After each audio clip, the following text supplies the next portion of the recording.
before returning to the text, I made a note from last time at the end. You had asked the question about the mind, and I said we ran out of time, so I said I would just say something about it. Yeah, I can try. First of all, obviously it's a hard question, so I'm not sure. But the question was, where is the mind, right? Is that correct? That's the, and I guess I'll say, what it made me think about, which, because there may be other ways to answer this, but what it made me think about is a point that His Holiness the Dalai Lama often makes, which is that someone says, if something is truly existent or inherently existent, then it should be findable. And the more you search for it, the more clearly you should be able to find it. Whereas if something is not truly existent or is not inherently existent, then of course the more you search for it, the more in other words, you don't find it. It becomes clear that you cannot find it because it's, and so let's say it like, so for example, if somebody searches for, if there's like an illusion, right, something that doesn't really exist, and then somebody goes searching for the real thing, like if there's an illusory elephant and you go searching for that elephant, of course the more you search, you'll never, however much you search rather, you'll never find it. So it makes me, that question makes me think of His Holiness Dalai Lama's point that it's a searching for something to see if it's truly existent, right?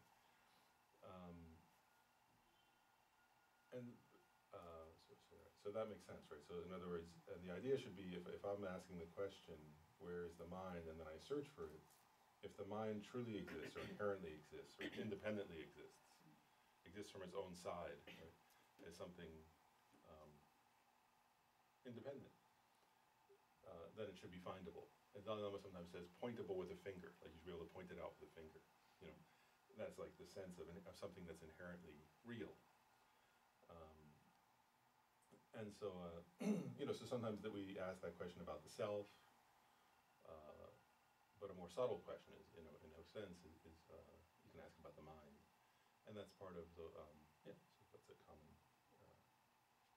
So that's to me that's the beginning point. Is to me that question implies the investigation of does the thing truly exist or inherently exist or not. And so then, if one begins to answer that question regarding the mind, actually, continue. It's only Dalai Lama points this out that of course, if you don't investigate, then the mind seems to be truly existent, right? Just as the self seems to be truly existent. And actually we can, let's say this right. In our language it reflects that, and His Holiness points that out, where it's like, so for example, if somebody's feeling depressed or hurt, right? Like, so if I'm feeling hurt, I might say, oh, I feel really hurt, meaning my mind. Like in my mind there's a sense of hurt, and it feels very concrete, right? And real, like there's something that seems very solid. But then if I start to search, okay, so where and when does that hurt mind exist, for example? I'm giving an example, right? And so if one starts to search, of course then that sense of concreteness and of solidity or of intrinsic reality becomes problematic. Because, so for example, if I say, okay, my mind is here in my head, right? Well, if my mind is exclusively in my head, then how do I see the chair? Right? And also, if I check, right, so sometimes the feeling of sadness is there in my chest. Right? So then I say, okay, no, the mind's not in my head, it's in my chest. Right? But then, of course, if somebody does an autopsy on me, they won't find a mind in my chest, they'll find a bunch of blood and organs. And then in other moments, so if we start to investigate experientially, right, then like if I'm just sitting here and if I think of a particular neighborhood I'm familiar with in New York City, right, then at that moment it can seem as though my mind is there. Right? So I can say, okay, maybe my mind's in New York City. Right? But then like the people who are walking around that neighborhood don't see my mind there. And also, as soon as I open my eyes, well, my mind is here, right? So I can't say my mind's in New York City. So I start like investigating, and then I say, well, here, okay, so is my mind in this room? Right? But again, if it were actually in this room, then did it just have this experience of being in New York City? How did it sometimes feel like it was here, and sometimes feel? So we have these experiences that make it seem experientially like there's a real mind that's somewhere, right? And actually, if you check, sometimes it does feel like that. Sometimes it feels like it's in your chest. Sometimes it can feel like it's in your head. Sometimes it feels like it's some other, actually, like if you imagine, it's funny, right? If I imagine Jupiter, right? Like my image of Jupiter based on some picture that I've seen, then like, in that moment, experientially it can seem as though my mind were on Jupiter. But, of course, that's how we say it, right? I've never been to Jupiter, so it's a bit silly idea. And so you can't really, so in other words, as you start, to me it's not just a philosophical question, it's a question, it's supposed to me, for me anyway, when I ask a question like that, it's partly what's the word? Intended to give rise to an experience, in a sense, at least of beginning to doubt. That's the first step, right? Doubting, like, so I have this sense, and actually in emptiness meditation, you hold on to the sense of the intrinsic I, or the independent I. So I have this feeling, like, so let's say I was, going back to my earlier example, let's say I were feeling sad, right? And let's say I started off with that feeling here, right?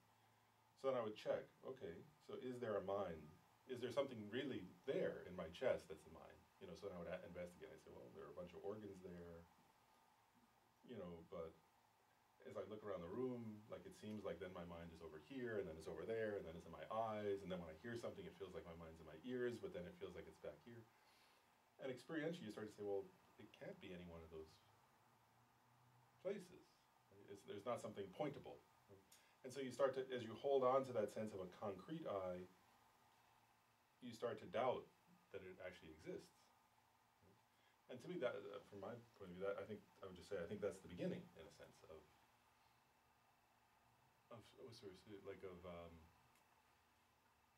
well, actually, at that point, you're really,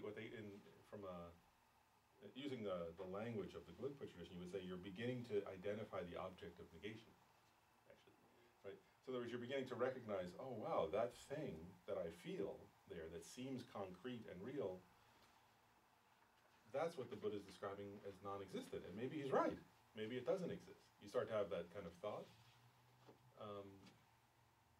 And really, that's the beginning of meditation on emptiness, is when you can sort of identify that you have this particular experience, actually, of sort of grasping at something, in this case, the mind, feeling it exists in some concrete way, and then beginning to recognize, well, maybe it doesn't exist that way. And it's like, maybe that concrete one is actually a hallucination. Right? And can you imagine that? Like, so in a hallucination, I'm just using hallucination as the example, right? Because when you have an hallucination, it's not literally a hallucination, but when somebody has a hallucination, something appears to them, but it doesn't exist. Right? It doesn't exist at all. Like if I were hallucinating an elephant in this room, I would have the appearance of an elephant, but there would be absolutely no elephant here, right? So in this sense, it's like when one has that, one identifies this mind, in this case, that seems to be some kind of concrete, independent thing, but then one starts to say, oh wow, that's appearing to me, but maybe it's not real. Like, which doesn't mean there's no mind, right? But that particular appearance might be false. Does that make sense? I think it's important to distinguish. But it's not saying there is no such thing as mind. It's saying this particular this way of mind appears to me might be a false appearance. And that's like, then one is sort of identifying, wow, so that's the object of investigation. That's the object that may not exist. And then I need to do, further investigation to determine definitively if it exists or not. Like, so to me, that's the beginning point of that kind of process. Does that make some sense? What about pain? Like, that's something that she talked about. She actually was she actually caused pain for some people. Oh. So that, when they were saying there is no mind, or people that were willing to engage, yeah. which of course, thank you for speaking about this, but yeah, so she said, well, where's your mind, there is no mind, who's feeling pain? Well, and again, yeah. One thing is, like, of course, I'll say a couple of points. Like, one is it's difficult, of course, to say this right. understanding emptiness is difficult. Understanding emptiness in the mind is difficult, so it's not an easy topic. But I'll say a couple things. Like one is, once you've identified that, we can use pain as the example, right? Like, and I'll do two different, like, so once, I'll just go through one traditional way of analyzing, or two traditional ways of analyzing that, and then I'll go back to the text. But I'll answer this question, though. I think it's a good question. So, like, let's say the person is experiencing pain, right? So first you identify, it's actually easy in that moment to identify a very concrete sense oftentimes of a subject, right? Subject and object. Subject in the sense of subject-object, right? So if I'm feeling pain in my shoulder, let's say, right? Actually, for me, because I can be very reactive like that, so I can feel very strongly, oh no, like there's a sense of me, and then there's this object, in that case, pain, right? I'm experiencing pain, right? Which means the mind, in a sense. It could be the body, too, but there comes a mental aspect to that, right? Like where I think, oh no, this hurts, I'm upset, something like that. So, and it seems as though that mind exists concretely and independently, as I was saying earlier, right? So you have to identify first that, right? Recognizing that there's this appearance of this concrete, objective, independent mind. So then there are two kinds of, I said like first you identify the object of negation, in this case the mind. Then I'm going to give two different ways of analyzing that. So one is with pain, right? One is you might analyze, well, if the mind exists concretely, right, and independently, then how is it experiencing pain? Whereas pain is dependently arisen, right? And if there's a if there's a subject, the mind perceiving pain, and there's an object, the pain, right? Then how can the mind experiencing pain exist independently of that pain, right? In other words, it's because those two things are interdependent, subject and object.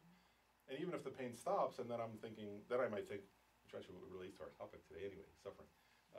So it's good, right? So then, so first the mind is experiencing pain, right? Then, let's say that particular pain stops, right? Then the mind says, now there's not that pain, right? But now there's a mind, in relation to a thought, there's not pain, So one way of analyzing it is that the subject is dependent upon the object to be a subject. So there can't be an independent, there can't be an independent subject, because by definition, if we say subject, there's always object, right? It's like saying, same thing like saying there's a husband but no wife, right? Like a husband exists whereas by definition, for there to be a wife, there has to be a husband, for there to be a husband, there has to be a wife, because it's a relational label, right? So in the same way, subject and object are relational labels. So you can't say there's a subject with no object, right? Even if the object is nothingness, then the mind is experiencing nothingness, right? Like is experiencing some idea of nothingness. There's still subject and object, so that's one way of refuting independent, like an independently existent mind. Then I'll give one more example, actually, because again, it seems like the mind is concrete, right? Or real, or substantially existent. Sometimes they use that term. Another one that I personally like for the mind, I find it helpful in my own practice, is when you meditate, you can say, okay, let's say go back to the example you gave, I'm experiencing pain, right? And let's say I've been experiencing pain, actually, I'll give an example, like, let's say a person is having some kind of physical ailment, right? So they're experiencing pain, and so the doctor says to them, how long have you been, typical question, how long have you been experiencing this pain? And they say, 2 weeks, right, something like that. So the question is, so there's a subject, in this case, mind, and an object, pain, right? So one way of refuting it is the subject-object refutation. But there's another way, right, which is, so if there's a truly existent mind that's experiencing pain, does it exist yesterday? Like right now, is there a substantially existent real mind experiencing pain yesterday? You have to say no. Yesterday's gone, right? You can't. There's nothing point-outable that I can identify right now that's yesterday, right? We can talk about yesterday conceptually, but you can't find yesterday's mind experiencing yesterday's pain. Then if I say, well, is tomorrow's mind substantially existent? Like, can I point out and really find some concrete, real, I don't even know if I'll be experiencing pain tomorrow, so it can't be that, right? You have to say, no way, there's no way that I can say tomorrow's pain is substantially existent. So if you keep making those periods of time shorter and shorter, right, like even 10 seconds ago is mine. It's gone. Right? That experience is a memory. You can label it. You can talk about it conceptually, but it's not here. And 3 seconds from now is mine. Same thing, right? We can talk about it conceptually, but I could be dead in 3 minutes. I could be dead by then. So for sure, I don't know what that mind will be experiencing any kind of pain or not. I don't know that. And if you keep getting shorter and shorter, what's it to say, right? Even a given moment, right, has a beginning, a middle, and an end, right? Because time is a flow, right? So if you say even a tiny moment has a beginning, a middle, and an end, so, as soon as you would try to find the beginning of that moment's mind, you're already in the middle of that moment. And if you tried to grasp onto the middle moment as something substantially exists, and the moment's already passed, right? So the point being, it's if you meditate in that way, the idea is experientially to eventually come to a point of recognizing experientially there is no substantially existent mind that can be pointed out, or that can be held onto, or that can be that exists. You could say that exists substantially.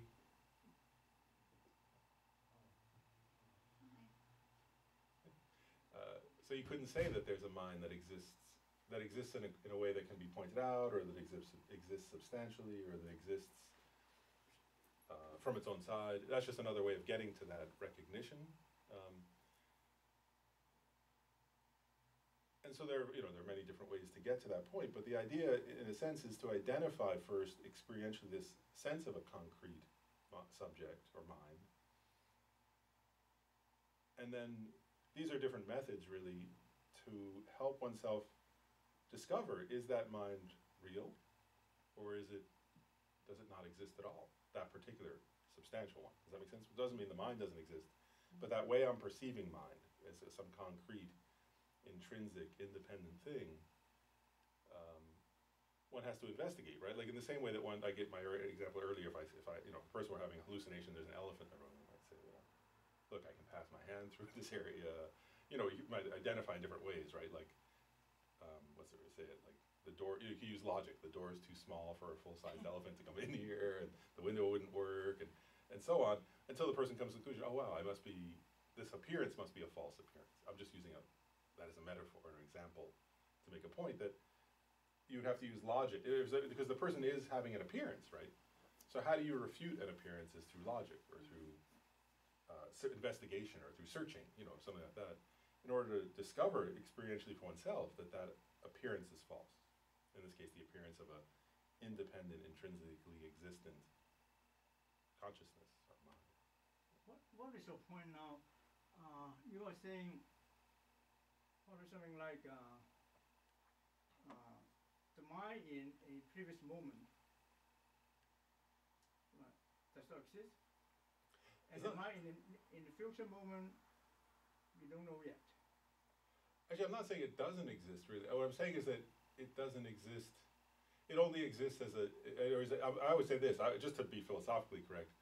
Like I would say the mind of a previous moment, I wouldn't say it doesn't exist, but I would say it exists only as something labeled, right? Like in other words, because if I were to say you didn't exist yesterday, that'd be silly. In other words, but I would have to say, in what way do you exist yesterday? As something we could talk about. We could talk about that, right? We could say, oh yeah, he existed yesterday. He was, did you go home or did you go somewhere else? Right? We can talk about that, but there's not some substantial thing we can point out that is that thing. How do we define the mind? Mind is a bunch of thoughts, right? Just some thinking. Actually, technically in Buddhist philosophy, they tend to define, there are slightly different definitions, but usually it's defined as that which is either, you sometimes say clear or unobstructed. It doesn't have form, right? It's not a physical object. And knowing, in other words, it's aware. So we tend to define mind as that which is unobstructed or not physical, and it knows. We are looking at two different definitions of mind. The mind you're using is probably self-nature. It always exists. The mind I'm talking about, when we just refer to the previous mind and the future mind, is a bunch of thoughts. I think they're two different things. Well, actually, maybe a good way to define it is like the, say this right. Actually, what I was defining in a sense is the main, technically like in Buddhist psychology, consciousness is what I was describing. You might say consciousness, that's the main mind.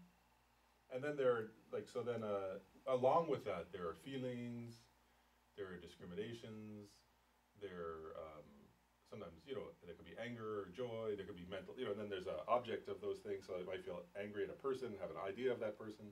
So all those thoughts, those would go along with the main mind, in a sense.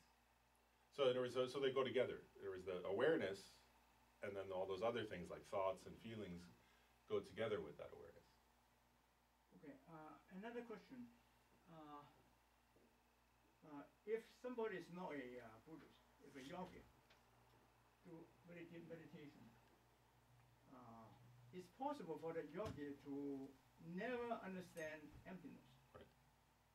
Then why Buddhists can understand emptiness? That's because we have the concept, we have the teaching, we have the concept, we have the understanding that something like the concept exists. So we look for it and try to experience it. But for somebody, they never have that concept, never learn Buddhism. They can do very deep meditation, but they still don't understand. Okay. That's true. Yeah. Yeah, the Buddhist view would be that. Correct. That's correct. But what's the reason? If somebody is doing a lot of meditation, they have a deeper concentration and insight, but they still don't understand this. Yeah, from the Buddhist perspective, like, you know, concentrate, actually, many times it's said, that we actually even in past lives have had deep concentration, at some point in some past life, everybody's had some point where in a past life where they developed deep concentration, meditative ability, and so on.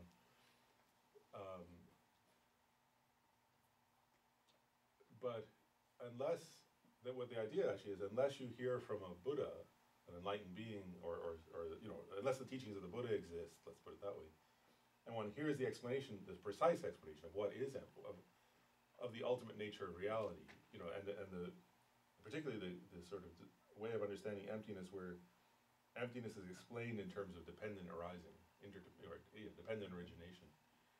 Unless one hears that teaching and contemplates it, that one won't realize that. So that concentration is not enough. And understanding the faults of samsara is not enough. One has to understand the ultimate nature of reality, and in this case we were talking about the ultimate nature of the mind itself, in order to become free from for us to know the concept, presumably we know that, but we still need that meditation, the concentration to really gain the insight. So there's something, the calmness of the mind and in order to completely visualize it. Yeah, the idea, the way it's presented at least, is that first one can gain a kind of,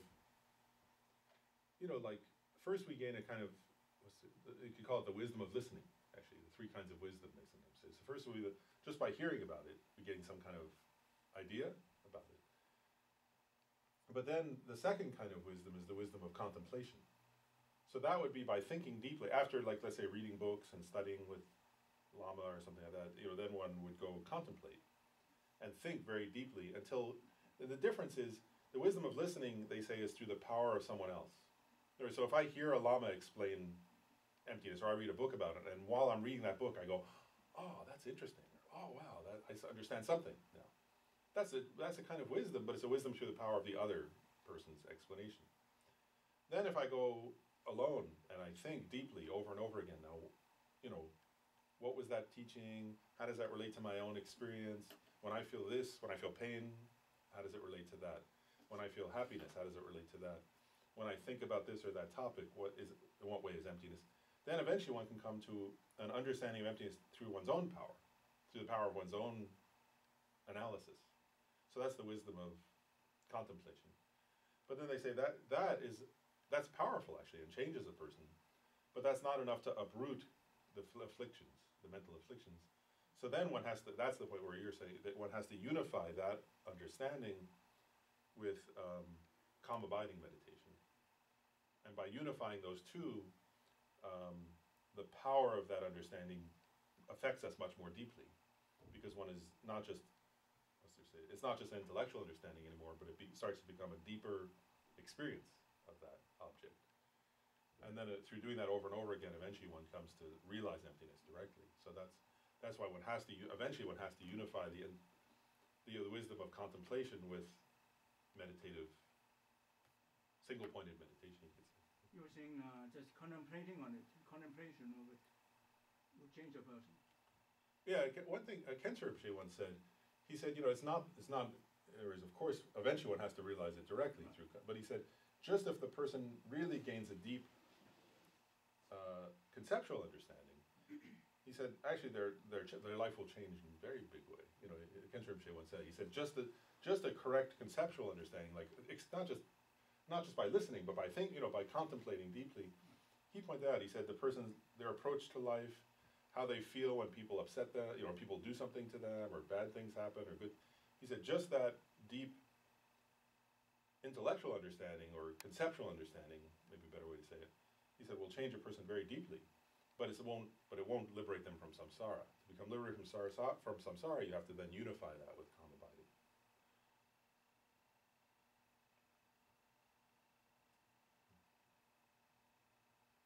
But anything else before we switch back? Anything else about that? Well, I don't want to take up the time. So, All right, you want? quick Okay. one. Well, I don't know how quick this will be, so tell me if this is, dependent origination, or, like you said, causing interdependence. Mhm. Is once you realize emptiness, is that like just a concept that falls away? It's not real. I don't know if that makes sense, but that. Yeah, I understand what you like the way in the Nagarjuna, in the tradition of Nagarjuna, what they actually say, which I think is very meaningful in a way, is that the meaning of emptiness is dependent origination, and the meaning of dependent origination is emptiness. And so they would say, no, it doesn't. It's not that it falls away. I guess the one thing why that could be confusing sometimes, though, is what they say is that when a person gains, you were asking about meditation. So in other words, if a person in meditative absorption, if a yogi, like now we're talking about like somebody who's very realized, like that if a yogi is directly realizing emptiness, at that time there's no because their mind is completely absorbed because they have single-pointed concentration. So for somebody like that, at the time when they're realizing emptiness directly, there is no appearance of other things than the mere, space-like, they call it sometimes a space-like meditative equipoise on emptiness. So at that time there are no other appearances, but they say even for that bodhisattva, when they come out of that meditative absorption, then then dependent origination appears again for that. Or as they see how what they just realized implies that all things are dependently arisen. So it's not that by realizing emptiness there's no more dependent arising, or is that even the Buddha actually, right? They say realizes only a Buddha can realize it simultaneously emptiness and all conventional phenomena. That's the way they talk about it. So, whereas even for a Buddha, it's not that nothing exists. There is, because the Buddha has compassion, right? So the Buddha sees the suffering of sentient beings, which is dependent, which is dependently arisen. So it's not that emptiness negates dependent arising. Emptiness negates independent or intrinsic existence, but it doesn't negate dependent arising. Actually, they say the real meaning of dependent arising is emptiness, and as I said, the real meaning of emptiness is dependent arising, which is interesting. That's the tradition of Nagarjuna. Yeah. Not really a question pertaining to this, but on my way here, I cut myself, and I was wondering if there's like a bathroom or something. Oh yeah, there's a bathroom. Right here? Yeah, on the left there, like by the books. Okay, thank you.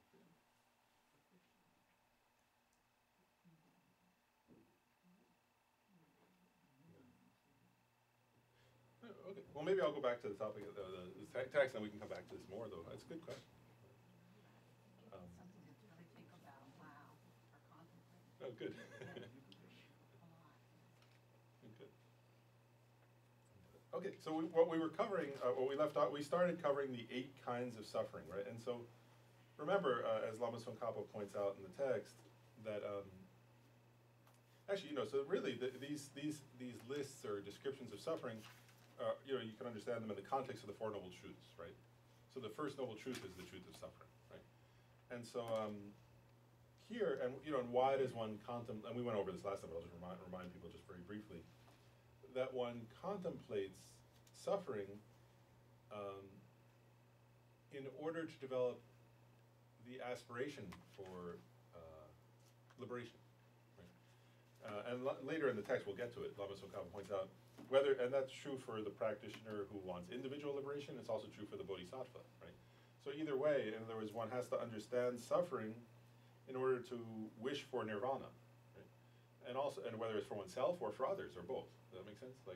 So if a person who's just striving for their own liberation has to understand the nature of suffering in order to strive for that. If they're going to genuinely strive for that liberation, they have to understand what is it they're trying to be liberated from, actually. And if we're generating great compassion for others, we have to understand our own and others' suffering, right? And the only way you can understand others' suffering is by understanding your own first. Then you can, based on that, empathize with the suffering of others more deeply and more genuinely. So if we're not willing to face and investigate and look at our own suffering, then we're not going to develop the wish for our own liberation or the wish for Buddhahood, for the welfare of others. So last week we covered just the first of so there are different lists of kinds of suffering, and we'll cover in here, they kind of integrate 2 of them together, but we'll cover the 8 kinds of suffering, the 6 kinds of suffering, and the 3 kinds of suffering, which in this text gets integrated. And in Lama Tsongkhapa's great treatise on Lamrim, he covers the 3 kinds of suffering as a separate topic. Here he integrates that into another list. But and one more point I'll make is, we'll cover all these different lists. They're just what's the word? They're like tools. The lists are just tools for your contemplation, right? And then you can, whichever, in other words, it may help to go through all of them. But the reason why, I think, from my experience, this is just my own observation, I've never read this in a book, but my own observation is that part of the benefit of having these different lists is so that, my experience is that there are certain times in life where one of the lists is more effective on one's own mind, and then maybe your circumstances change and another list or another topic is more helpful. So it's like what will help you in that moment. It's not like one list is better than another. There are different lists so that you can kind of have different topics or different ways of contemplating because, different people are different, also different points in your life they're different.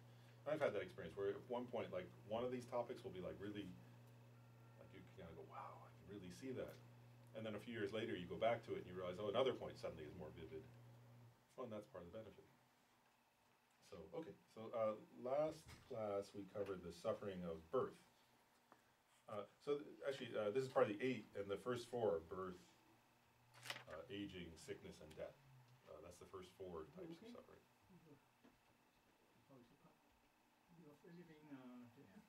I don't know, do we have anything to put on the calendar? I'm not sure. I'm not sure if we have something ready.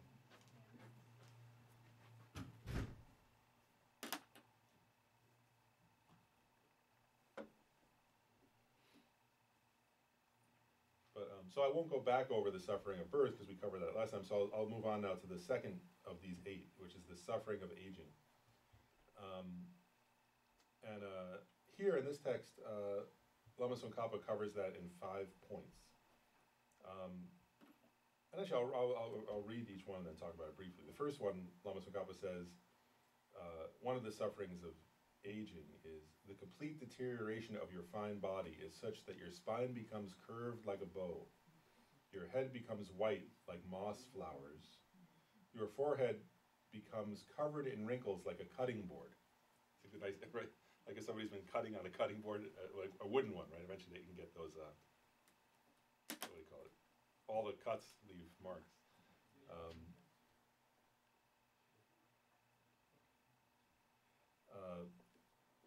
So your forehead becomes covered in wrinkles like a cutting board, and so on, whereby the splendor of youth deteriorates and you turn ugly.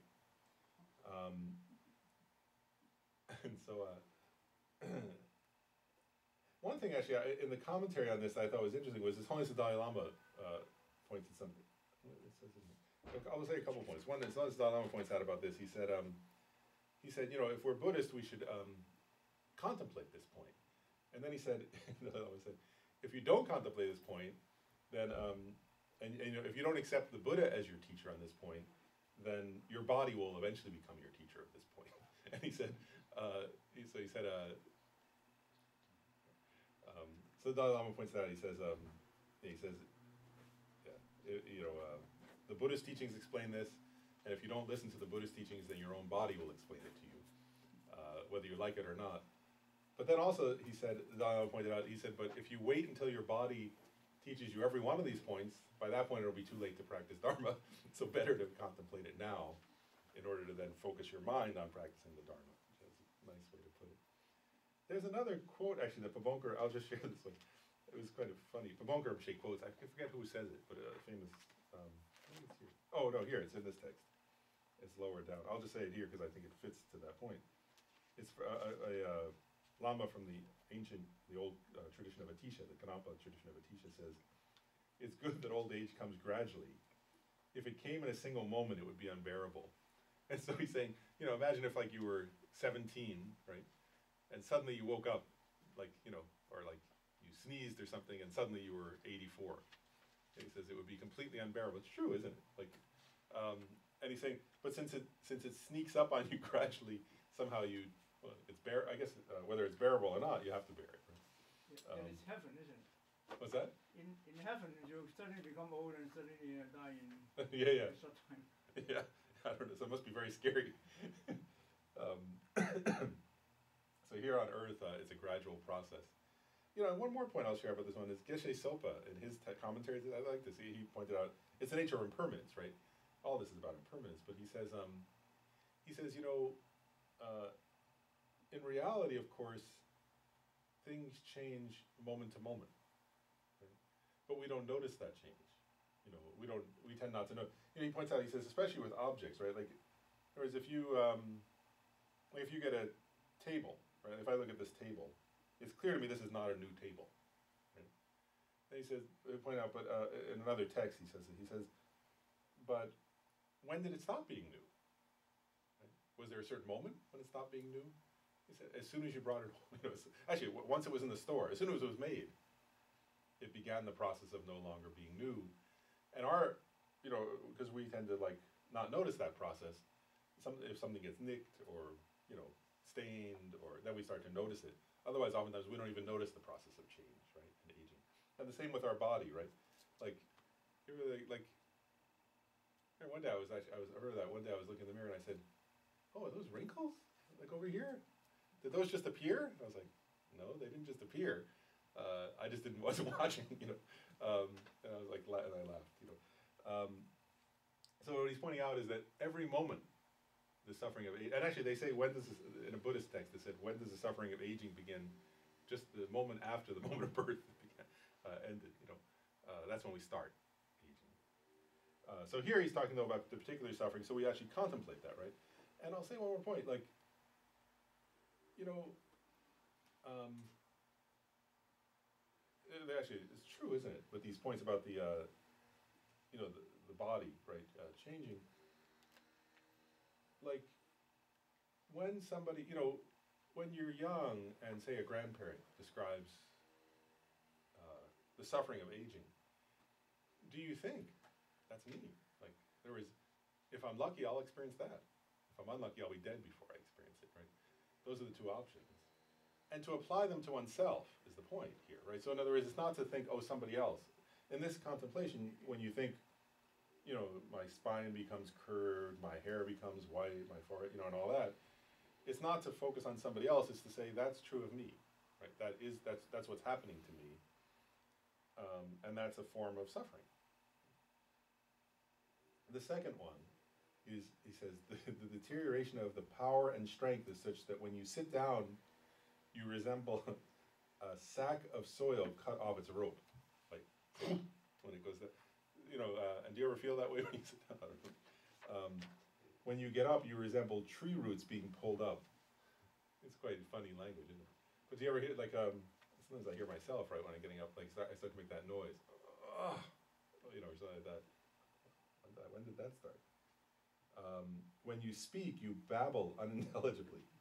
When you walk, you are completely bent over, and so on. Right? And again, like, we can contemplate these points, and sometimes the tendency will be to think, well, that's true of other people, but it won't be true of me. Right? It could feel that way, you know. And part of this contemplation is to counter that and to say, no, that's not true. Like, whereas then, as I age, these things begin happening, and the more I age, the more they'll happen, right? And eventually, you know, and this babble unintelligibly, it's getting at, you know, our mental, it's not just, you know, that our physical faculties and also our mental faculties deteriorate over time. And so, again, if we want to practice, you know, if we want to practice the Dharma, one point is we better do it now, right? In other words, the sooner you start, the better, right? Because eventually our body and our mind will have a hard time doing so. The third point, he says, the deterioration of the senses is such that your eyes and so forth do not clearly perceive forms and so forth anymore, and your mindfulness and so forth diminish as you grow forgetful. So that's getting at a couple different points, right? One is there's a normal, you know, of course there are diseases, right, like dementia and so on, but this is, you know, this is a thing, one can get those, or even if one doesn't, that is inevitable and natural that one's quality of mindfulness, of alertness, of memory will diminish as one gets older. And the senses, right, all the senses, it's natural for them to become less acute. Like, I remember I was at a training once by an expert on neurology, and he was pointing out that it's normal for example, like how young people more often can enjoy being in noisy places, like rock concerts or busy restaurants, and he pointed out the eardrum changes as you get older, and you can't differentiate sound. So like an older person in a noisy restaurant, the older you get, the harder it is to tell the voice of the person you're trying to listen to from the ambient noise.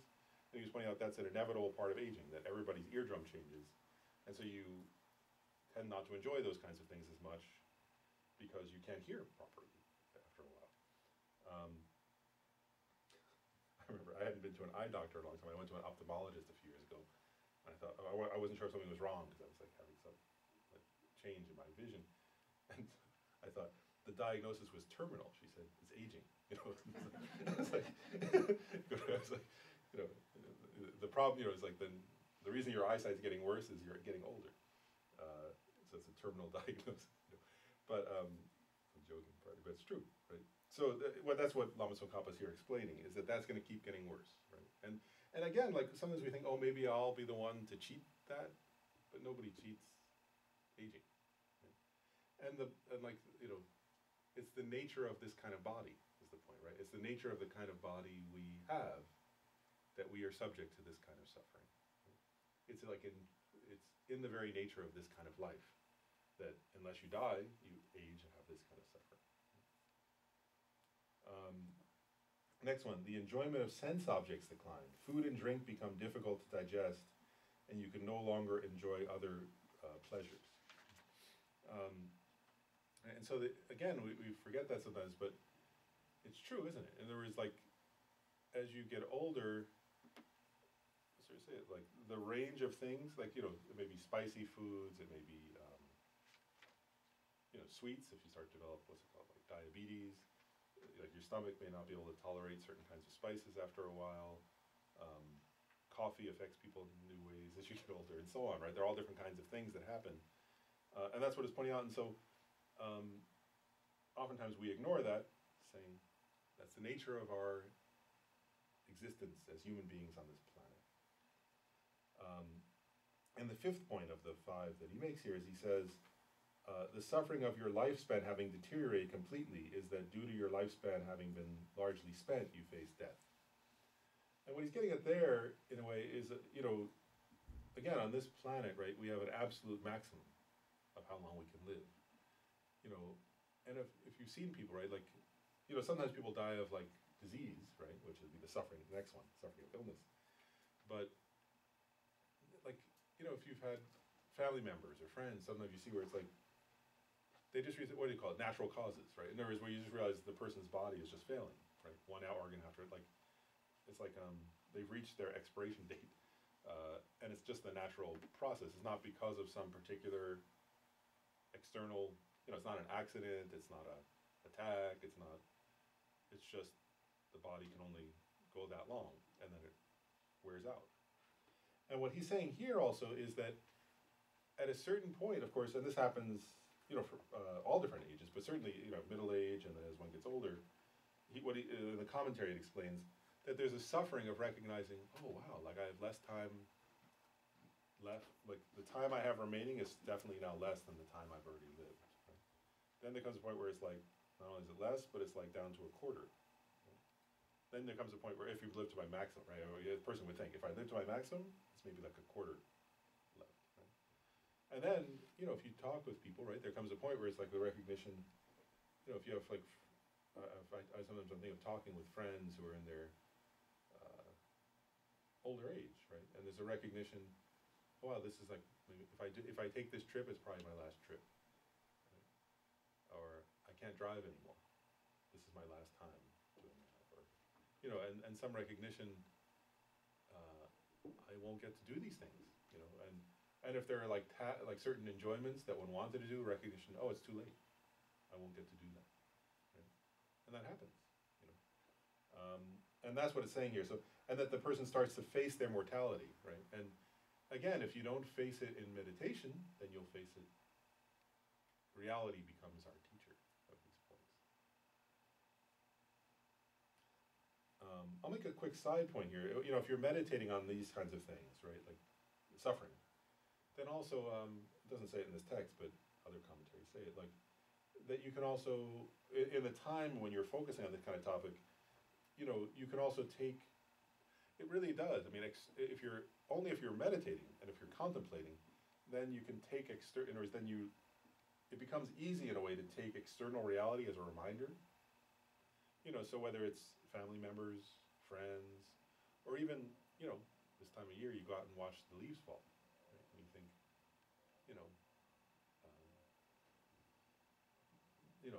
the ending of summer is like,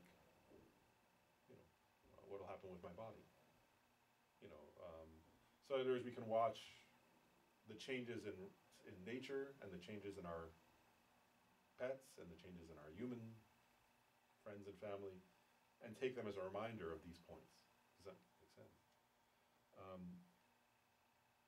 And then Lama Tsongkhapa quotes too that one was that point I already made about if it happened overnight, if it happened in a single moment, it would be unbearable, right? It's kind of, obviously you could tell that Lama had contemplated, and it suddenly hit him one day, right? You could tell when he wrote that, he must have been meditating on this and gone like, oh, that'd be like totally freaky, like he must have written it down in his text. But, and then he quotes another one where he says, the suffering of death is vicious but brief.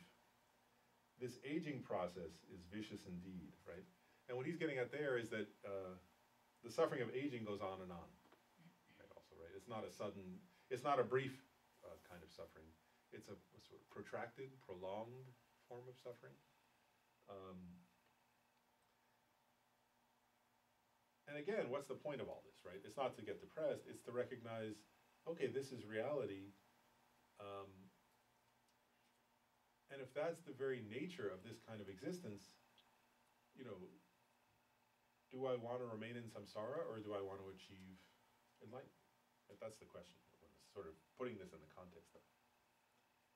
I'll keep going for a bit, because then comes after. So that's the suffering of aging. Next topic is the suffering of illness or sickness, and that goes through a number of points. Also, the first one is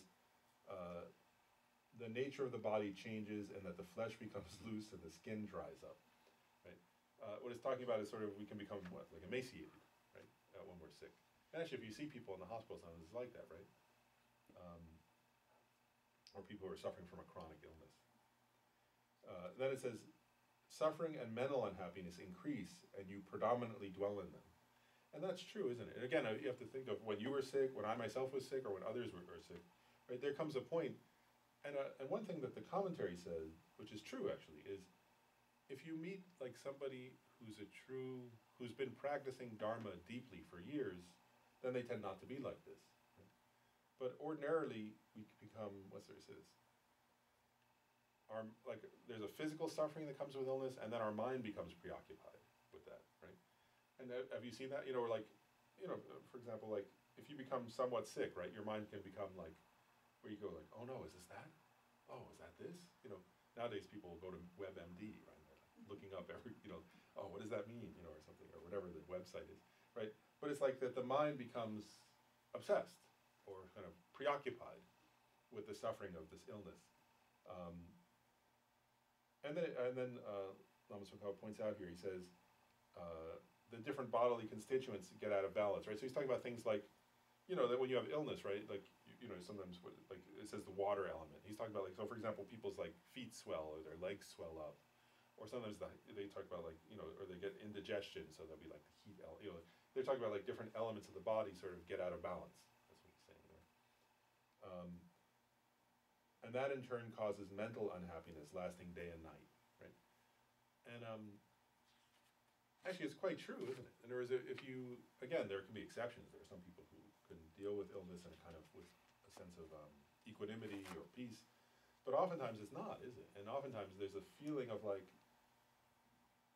worry, right? Like where a person becomes like, you know, so it's scary, it's worrisome. Then like sometimes one wants to, you know, it happens, right? One can become so preoccupied with illness that all one wants to talk about is, you know, oh, this hurts and that hurts, right? And then one feels, oh, people don't even want to listen to me anymore. I can't do anything. I can't go out and do things. You know, people don't want to come visit me because all I can, you know, I can't do anything. And when I do, and my main topic is my illness, right? And then one feels lonely also. So it's like the suffering can compound. Then Lama Tsongkhapa points out another one, which is we can't enjoy things, right? Points out, right, that there is doctors will start pointing out to when you have an illness, doctors will start telling you not to eat certain foods that you like, not to do certain activities that you like, and so your again, like your ability to enjoy gets very narrow. And then also sometimes the doctor doesn't have to tell you, but your body tells you, right, where you can't enjoy the things you used to enjoy because you don't have the, you know, like sometimes it's true, isn't it? Like where the person's so sick that, you know, even you bring their favorite food and they say, oh, get it away from me, get it away. I feel sick even to smell it or something. So sometimes it's the doctor saying it, and sometimes it's your own body telling you that you can't enjoy anymore.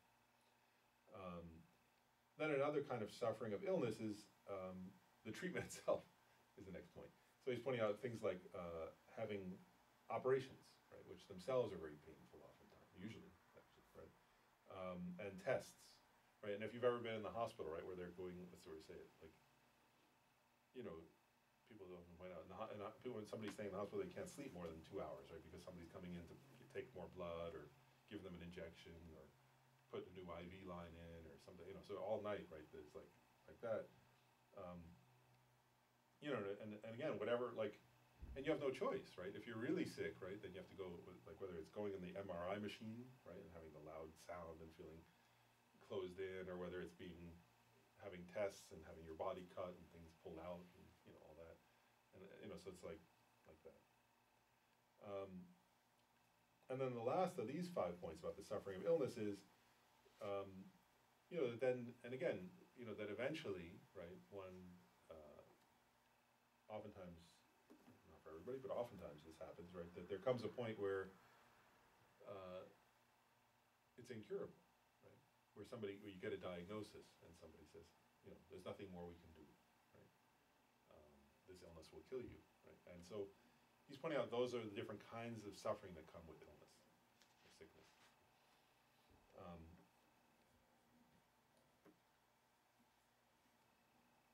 Maybe I'll pause there. So we've covered 3, right? Birth, aging, sickness. Just any questions before I go on? These are pretty straightforward points, right? We all know they're true. But again, remember, the point here is not to contemplate these things. One is not contemplating to become depressed. One is only contemplating them in a specific context, right? Which is, do I want to aim for liberation, right? For enlightenment, or not? That's why one's contemplating these things. Next of these 8 is, so we're up to number 4. The fourth of these, this list of 8 sufferings is the suffering of death. And this one points out various obvious points here, but one contemplates each one. So one is you're separated from your possessions. And again, sometimes like we say, oh, well, I know that, right? But I sometimes say, for myself, because for me, sometimes when I contemplate death, I can, being a psychologist, I can't help think of it this way. I become kind of defended against it. Like I defend against knowing how it will feel. And so I'll just share myself for this one of excellent possessions, right? Because I would think, oh, who cares? Right? But then I stop and think, well, wait a second. Like, if someone just stole one thing from me today, I'd be quite upset. You know, like if somebody stole my car or like broke into my house and stole some items, I'd be quite upset. Death is going to steal all of them. And so if I'd be upset to lose one thing today, then to pretend I wouldn't be upset to lose all of them tomorrow, if I died tomorrow, is a lie. I'm lying to myself. That's my point.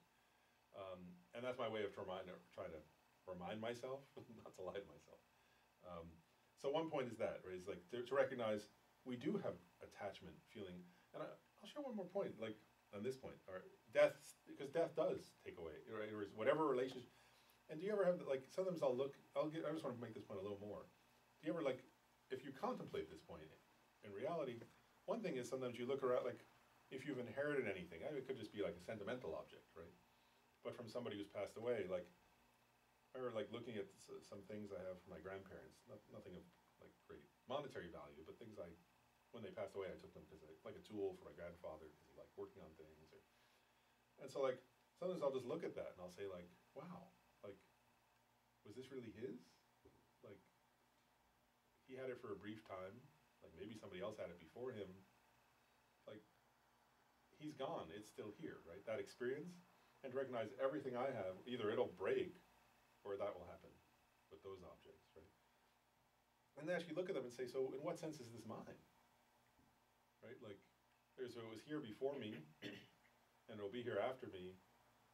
Like, I temporarily have some proximity to it, maybe, but that's about it. You know, like, what does it even mean for it to be my possession, right?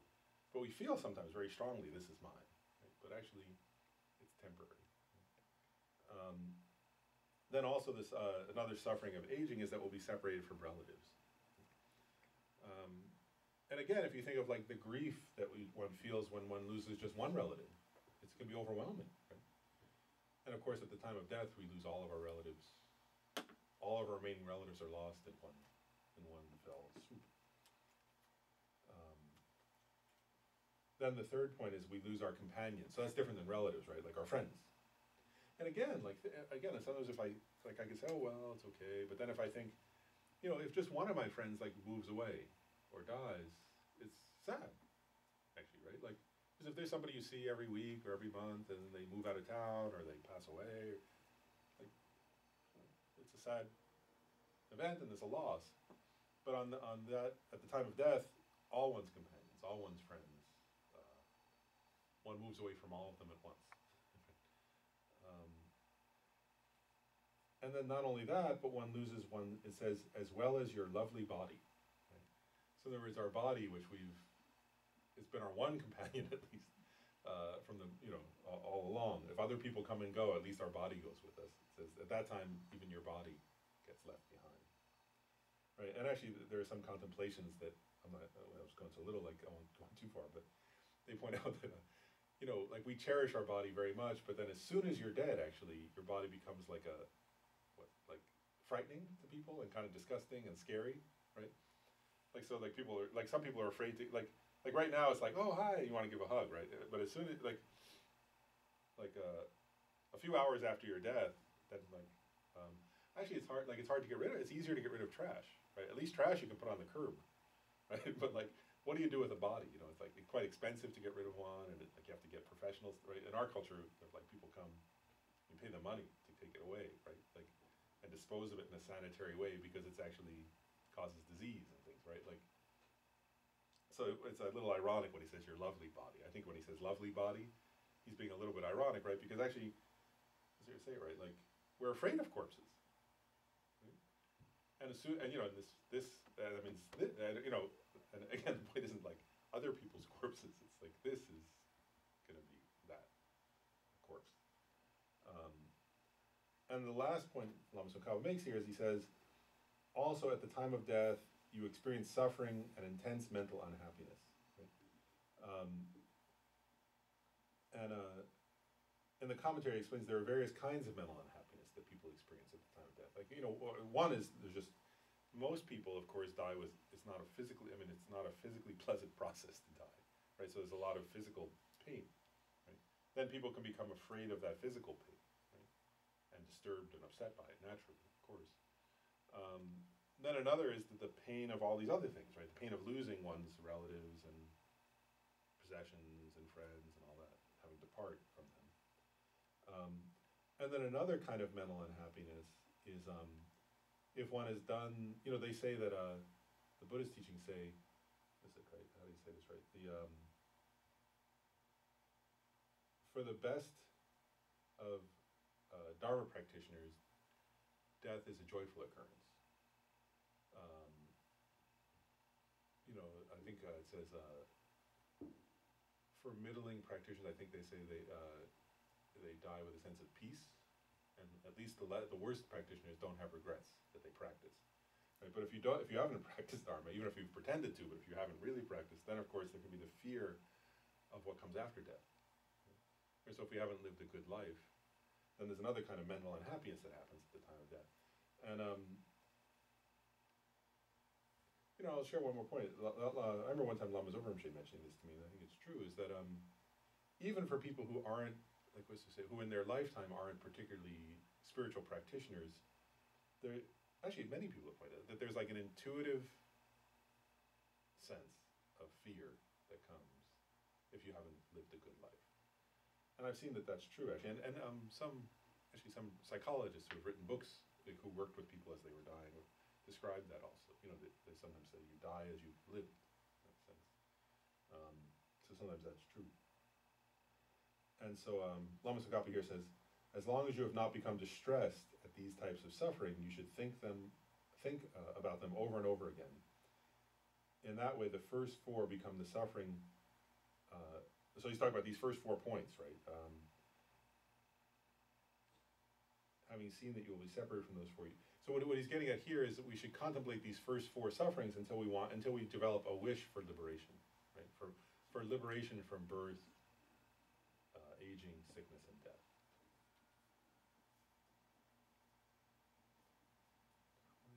Okay, we'll keep going. Maybe we can finish these 8.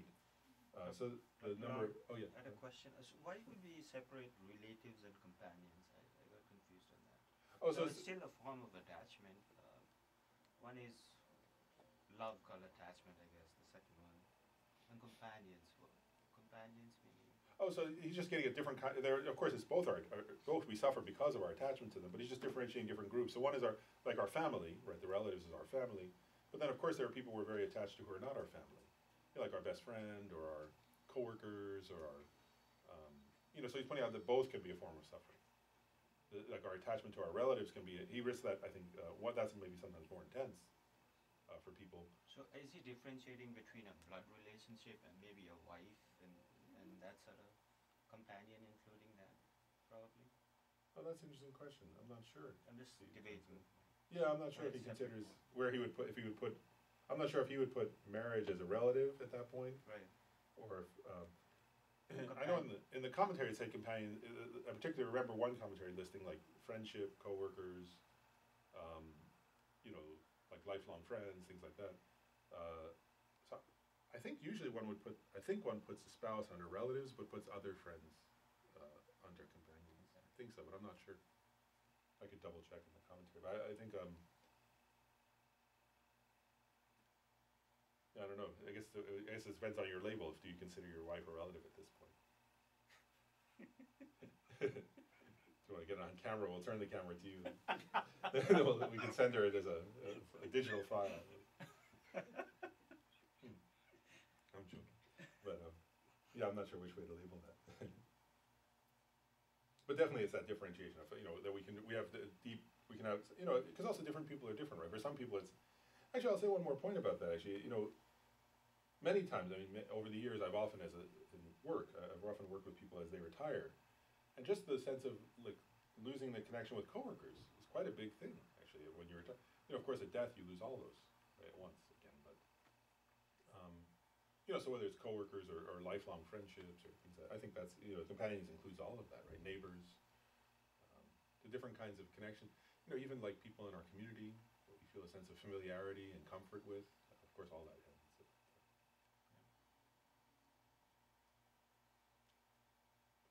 Any other comment? Okay, so the next of the number 5 of these 8 is the suffering of meeting with what is unpleasant. Right, meeting with bad conditions. And so he lists 5 examples of that here. So one is, he says, as soon as you meet, for example, an enemy, suffering and mental unhappiness arise. So there he's talking about, like, right, if you come across somebody you don't like, and it could be like this could be like there are many kinds of enemies, right? So it could be like, somebody like somebody who you're in a real argument or in bad feel, like really a negative, like there could be people who, at work or in your neighborhood or in your family where you really have a contentious, relationship. It could also be like, just in society, right? There's things like that. Like, actually, I see that even like, people sometimes can have that experience. This experience he has, like, I know sometimes people who watch sports, right? They like just seeing the player on the other team, they immediately feel something like, oh, upset, right? Like angry and agitated. Like, so that's not their personal enemy, but it's like they have this kind of exact same feeling he's describing, right? Where just the sight of them makes them upset. Same thing, lately you see that, actually on either side, doesn't matter, right? Like, where just a political figure sometimes of the opposite party makes people feel, so upset. Again, they're not a personal enemy, doesn't know them necessarily, but it's like, it's this kind of feeling of, where just the sight and the thought of a person makes you mentally unhappy, right? That's one form of suffering. Of meeting with the unpleasant. And actually sometimes, I'll make one last point about that one. Sometimes even one's loved ones become that, right? Like, so there are moments where, like, the person you say, oh, I love this, like your own child or parent or spouse, right?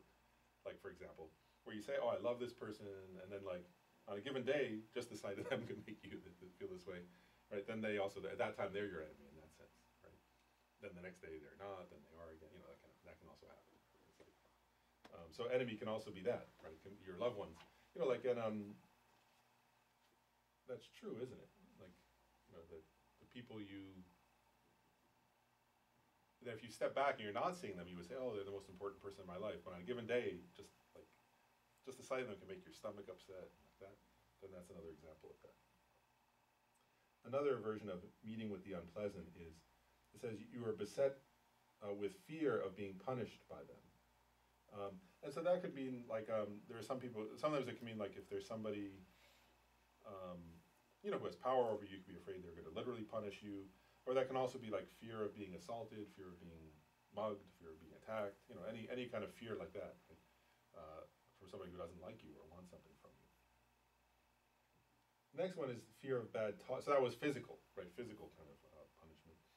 Next one is fear of bad talk. So that would include, like, and actually this often happens, right? Where people have the suffering of, what's it is, being criticized, right? Where you can feel so upset sometimes. Just somebody saying sometimes, I always remember at this point, some bad talk, but even like Lama Zopa Rinpoche sometimes points out, he points out, like, it is true actually, that, like, just the facial expression, like, he goes, like, if the person's like this, then you feel fine, right? But if every day you see a person and they say, hey, hey, and then one day they just their face is like that, then, like, sometimes the person can feel, like, so much upset, he says, what's that, so much upset in their heart, right? Oh, they look like that at me, what are they thinking? Like, there's, like, and then you could make all kinds of, like, you get all kinds of ideas in your mind that, and sometimes I see where that could happen, and then it turns out, like, the person had indigestion or something, they looked like this because they were feeling sick, but we could feel, they looked at me that way, they must not like me anymore, like, we make up a whole story. So all of this could be that, like, the suffering of just somebody like saying a harsh thing or looking harshly at you. Yeah. It's kind of like why I'm kind of afraid of public speaking, because sometimes when you speak publicly, like you'll look in the crowd and everybody just looks mad, and it kind of like makes you more anxious, Yeah. I guess. And then you start talking, and then you start building up this story in your head, like, oh, they don't really care what I have to say, all that stuff. Yeah. Yeah, exactly. And that's a form of this kind of suffering, meeting with the unpleasant, exactly. And again, like part of the problem is that these sufferings are part of the nature of life, right? Like in other words, if we like, if we do public speaking, for example, sometimes people are gonna like it, sometimes they're not, and that's part of reality, and like, and we can't escape that if we're in this kind of samsara. And of course, the bad talk can also include really harsh speech, I mean, I was giving mild examples, but it can also include, really insulting things, mean comments, people screaming at you and so on. That would also be included there. Another kind of meeting with the unpleasant, which is, we kind of talked about previously, is the fear of dying miserably, the fear of having a very unpleasant death.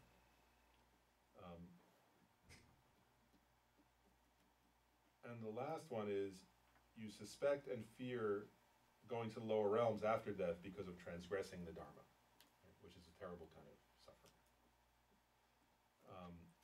Okay, so, and actually you can, those are 5 examples, but of course you could elaborate more, right? There are other kinds of unpleasant events that can happen that Lama Tsongkhapa doesn't mention here, right? Like losing your wealth, or, having living in a place, like suddenly having the economy turn terrible and you suffer from losing a job or losing your, so there are many other kinds of, right, or having your house burned down, or having, there are all kinds of other unpleasant events. These are just general categories, but if you get into this one in your own meditation, you can say, well, actually there are tons and tons, right? Having a hurricane come and flood your neighborhood or rip your roof off, has happened just recently, south of here. So there are many, many kinds of meeting with the unpleasant, and those were 5 points. But as you, again, like, if you're meditating on this, then, let's see if I say it right, just hearing the news or hearing other people's experiences becomes a teaching on this, right? That there are so many kinds of meeting with the unpleasant, right? So that's that. Okay. Next one is separation from the pleasant, right? Which is here, again, there are all kinds of separation from the pleasant, but here it's particularly talking about death of loved ones, right? That we do lose. There is,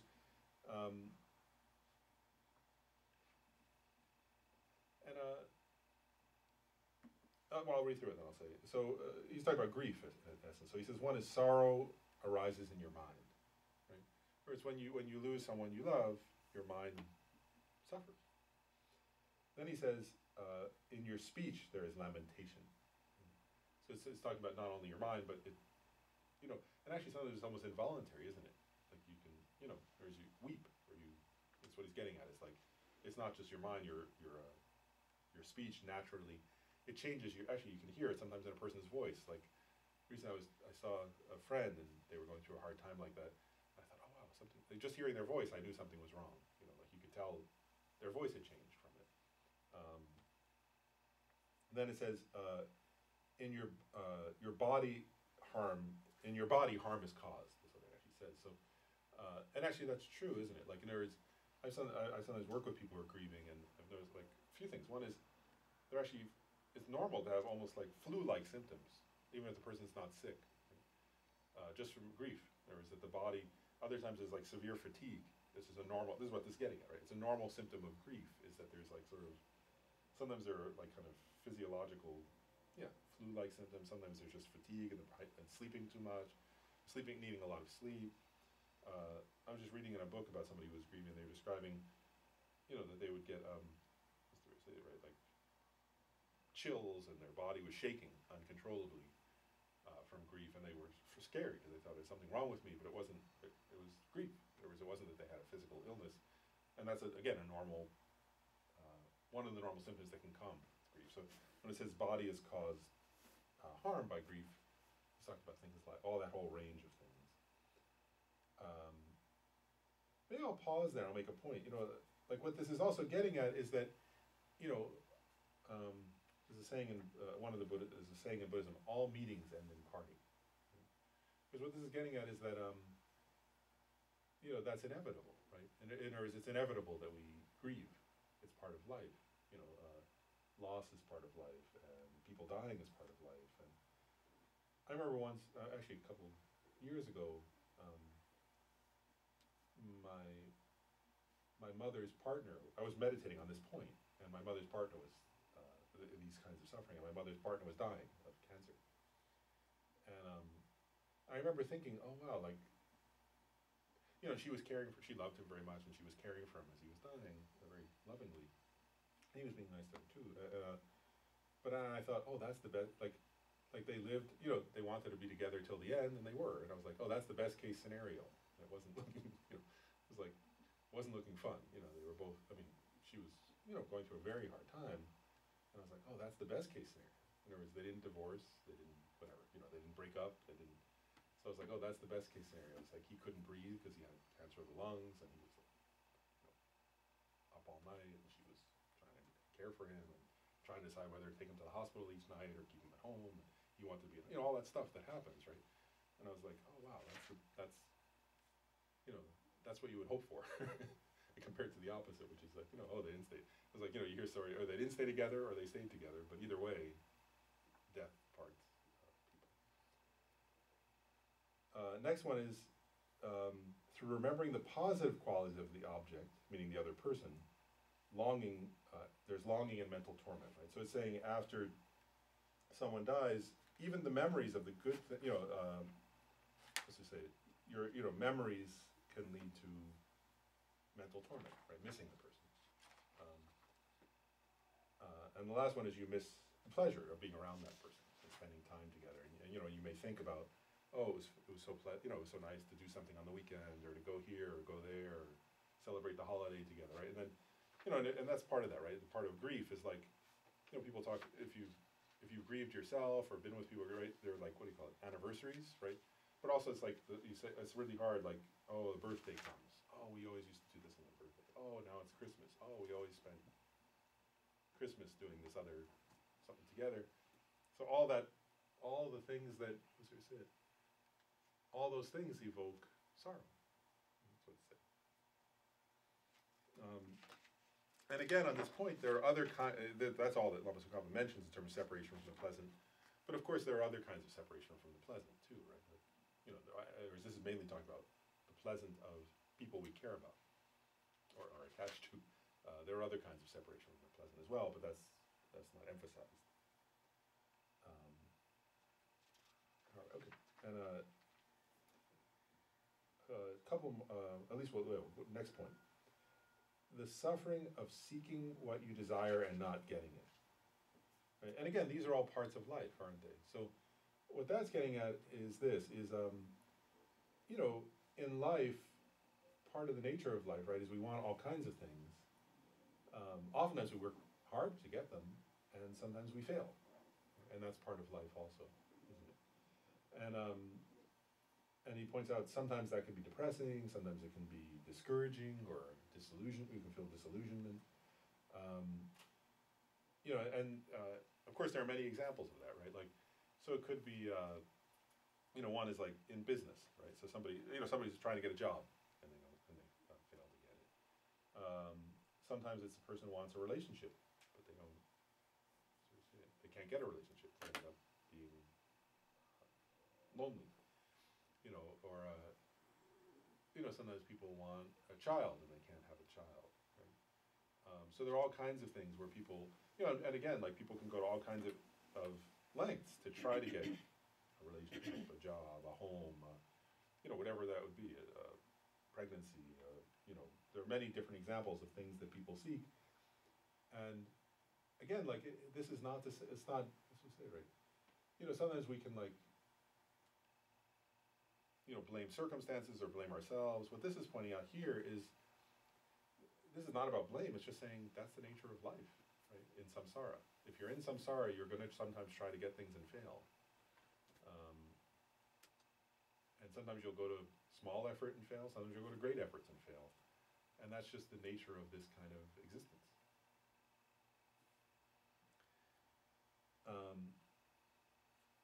And then the last point, I'm trying to decide how far to go into, because this one is a bigger one, says, I'll just read the line. Considering the meaning of the statement, this is the 8th.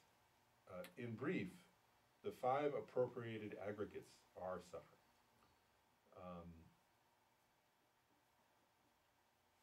And then it's interesting. They use this language then, which I want to mention.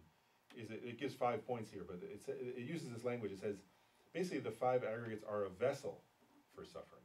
Is the language that Lama Tsongkhapa uses here? A vessel meaning like a container, right? Like, so if you think of like, if you have a container like a cup, you can fill it with something, right? And so what it's saying is that what are the 5 aggregates, right? There are our body, right?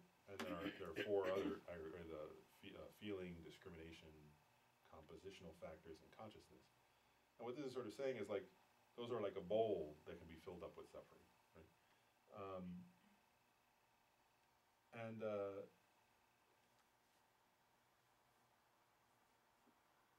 maybe I'll start covering what he says. So the first, he goes through 5 points. The first one, the first 2 and then he summarizes them below. So I'm going to combine the description of those. The first one is the 5 appropriate aggregates are a vessel for suffering that will become manifest, and the second one is they are a vessel of suffering based on what has already become manifest. So there he's making 2 points about the aggregates. So he's really saying our body and mind. Right? So he's saying this body and mind, which remember we said the first time, I don't know if most of you, some of you were here and some weren't, but samsara is not, remember I said earlier, samsara is not a place. Right? Samsara is not a planet, it's not a neighborhood, it's not a country. Samsara is having a body and mind that are produced by mental afflictions and karma, based on ignorance, actually. So it's having this kind of body and mind, which is our kind of body and mind, right? And so, so in a sense, this body and mind are samsara, and if you're a Buddha, you have a different kind of way of being. That's not samsara. But what he's saying here is the kind that is manifest means in this life, or in the present, right? So that we'll experience all kinds of like hunger, thirst, cold, heat, and all these other things, death, aging, and all that. That's the suffering of this life, it's saying. So one problem is just having been born with this kind of body and mind, you'll suffer, right? It's part of the nature of what we've just gone over. Right? So what it says, the suffering of the aggregates. One point that's being made here is just having these kind of aggregates, you're in a kind of life form that is going to suffer. Then that's the second point. Now we can go back to the first point. The first point he's saying is that also by having these kind of aggregates, unless you achieve liberation, you are compounding or creating the cause for future life suffering. Right? So there's just living a normal life, right, with desire, anger, pride, jealousy, and then actions based on those. You're creating the causes for having, again, samsaric aggregates in the future. Right? And so that's what he's getting at in those first 2 points, is that it's in the nature, unless you practice Dharma intensively and, realize emptiness and so on, then you're achieving causes of liberation. But if you just live an ordinary life where, you become angry at somebody and then you say harsh speech, and you become, you sometimes covet things, and you sometimes, are prideful and say something to put somebody else down, and, sometimes whatever, you go, and so on, right, is that you're naturally creating the causes for further samsara in the future. That's what he's saying. And then these next 3 points 3, 4, and 5, are very important. And there, I want to almost like do a whole aside on those, and I'll start it today and then finish it next time because we won't have time to do all of it. But what that's getting at is the 3 kinds of suffering. So here, he's embedded another list into this list. Does that make sense? So he's embedded the 3 kinds of suffering into the 8 kinds. In the great treatise on Lama, he presents them separately, but here he combines them.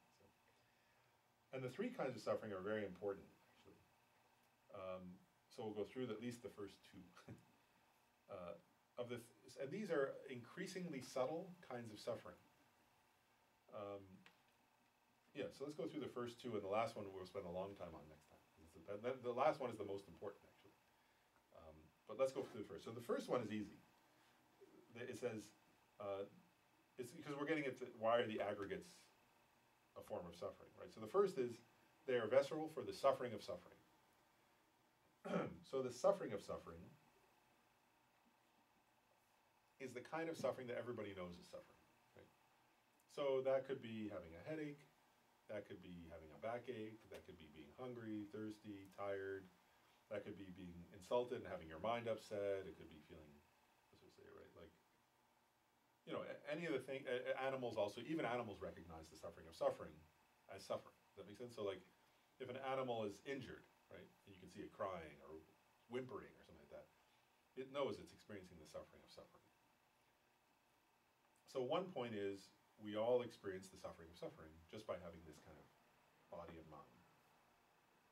The second point is much more subtle than that, and the third is even more subtle. So the second point is what they call, it says the aggregates are a vessel for the suffering of change. And so this one's kind of interesting. What this is saying is that what ordinary people usually label as happiness is actually a kind of suffering. And there are many examples of this, but the point is that one way of saying it is this, because it's not permanent. That's one way of pointing it out. But I'll go through a kind of typical way of explaining this. Is okay,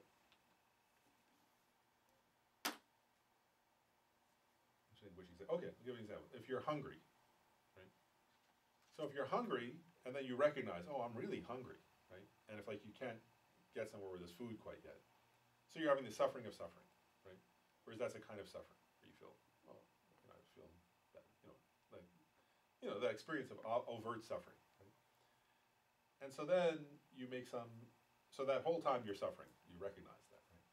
Then you make effort to get somewhere to get food, like to a restaurant, let's say, right? And so that whole time that you're making that effort, you're experiencing the suffering of suffering, right? If you're unhappy that you're so hungry. Then you get there, right, and you order the food, and maybe if you're quite hungry, then while you're waiting, you're still unhappy, right? And then they bring the food, right?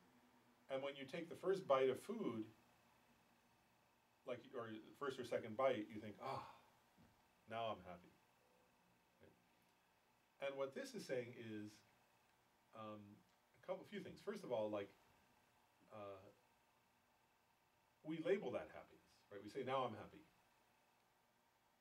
And what this is saying is that's not real happiness. We'll say a few reasons why from like the analysis here. One is, if you keep doing the action, it eventually, or you don't have to add something else. If you just keep eating, eventually that will become a form of suffering itself, right? And it's true, right? If you go to a restaurant, like, where they serve like a big portion, for example, right? And then you're eating, then you keep eating, then there comes a point where you say, oh, I ate too much, especially if you're hungry, right? Then you come to a point where you say, oh, I ate too much, now I'm too full. But the point is that if you keep doing that action, in and of itself it becomes suffering. Also, the happiness you get from that isn't a permanent or reliable or lasting happiness, right? And so then eventually you want to stop eating again, which leads to hunger again. Then you want to eat again, and so there's this like, let's say it right. First of all, there's nothing lasting in that that's happy. But secondly, the activities themselves, which we call happiness, aren't pure happiness even while we're doing them. And part of the point of that is that we don't investigate very deeply, right? So actually, like, if you check, right, like, actually, if you analyze your own experience, right, like, so you say, oh, good, now I'm happy, right? But actually, if you check more deeply, like, go deeply into being aware in that moment, right, like, inevitably, if you actually go back over it or you analyze it more carefully, what you find is, like, well, even in the moment, there's not pure happiness of that type, right? In other words, like, what is the experience, right? Like, you're going like this, you're lifting your hand, you're chewing, like, is there something there that's a kind of pure, real, abiding happiness? And the answer from this point, the answer from Buddhist perspective is no. Part of the challenge here is that, actually I'll say something that one of the commentaries pointed out, is that, like,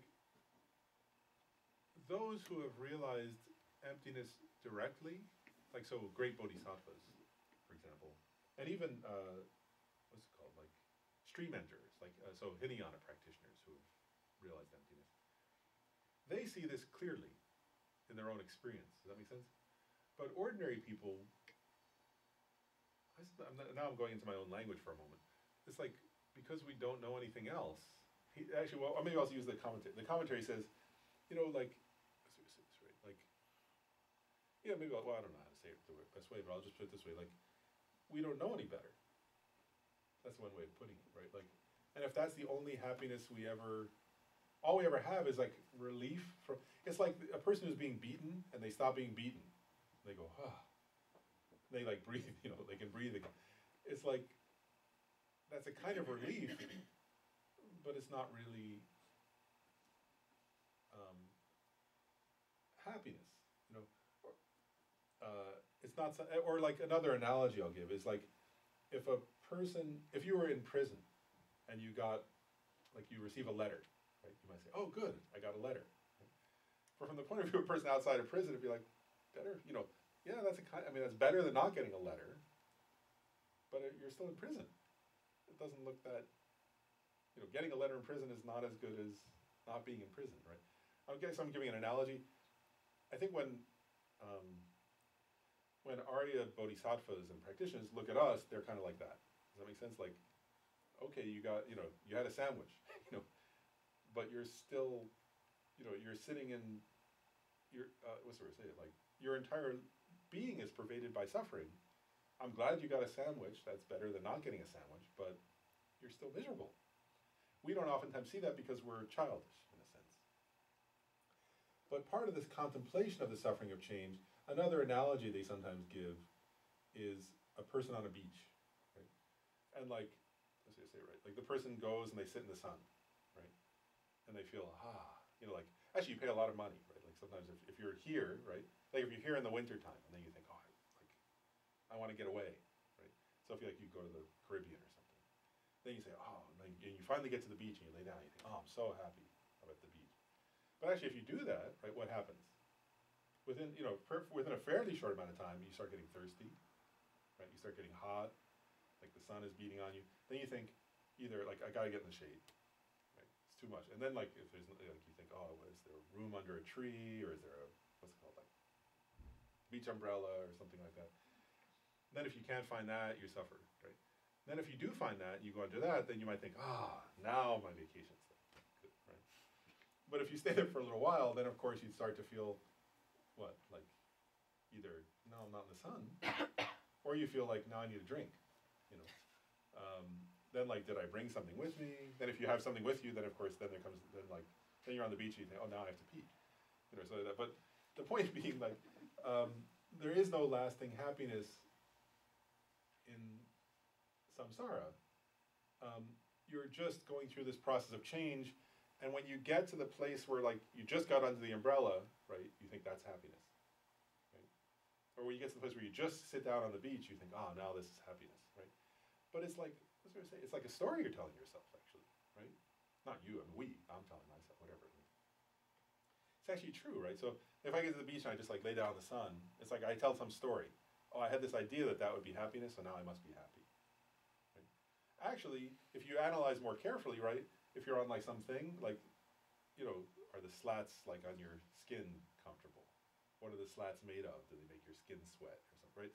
Like if you start to analyze moment by moment, it's like, well, so that actually, if you want to get your money's worth, then maybe you just don't analyze it. Just say, yeah, it must be great.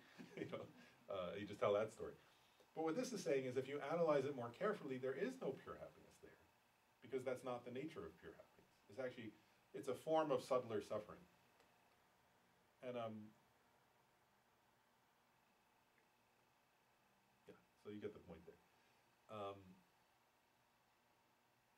I guess I'm just pointing out there are two different aspects to this suffering of change. I just want to be clear about this point, then I'll finish on this point. One is it's not lasting, right? That's one aspect of the suffering of change. Is that whatever happiness you have in samsaric happiness is not a lasting form of happiness. But there's another subtler aspect to this one also, which is even in the moment, it's not pure happiness. Does that make sense? So I'm just pointing out two different aspects to this one. And part of that is if it were pure happiness in the moment, then if you continue doing it, you would just stay happy. Right? But that's not the nature of that action, right? So whatever action you're doing, if you kept doing it, you know, they sometimes give the analogy of like, let's say it right, like, I'll give one more example of this one. Like, you know, if you're tired at the end of the day and you lay down, you go, like, and you think, oh, this is great, right? But then if you lay in one position too long, right? Actually, you can't. You would get bed sores or something, right? Like, so if you lay too long in one position, then you have to move, right? Then eventually laying becomes a form of suffering and you want to get up and walk, right? But then walking in and of itself is eventually, of course, will become a form of suffering. Sitting, like, that there's not even a position our body can go in that's pure happiness, right? It's like, Lama's Overshi sometimes says it's like trying to live on the tip of a needle, right? You're trying to find some momentary balance there where you say, oh, that's happiness. But then eventually it falls over because that's the nature of these, again, going back, that's the nature of these kinds of aggregates. This kind of body and mind isn't capable of a kind of sustained happiness. Yeah, that's that point. And then maybe I'll mention the third one, but we won't be able to cover it entirely.